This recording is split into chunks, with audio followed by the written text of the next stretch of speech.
папочка, ты чего, маме, пойдем покормлю. Пойдем покормлю.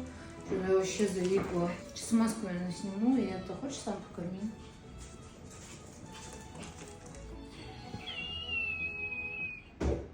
Лёша! Ну, ты серьезно? Тебе что, в магазине, блин, мало было? Ты думаешь, это прикольно? Я думаю, да. Ты чё, блин?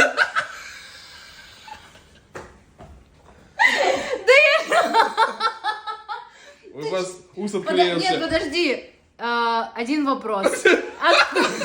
Откуда это?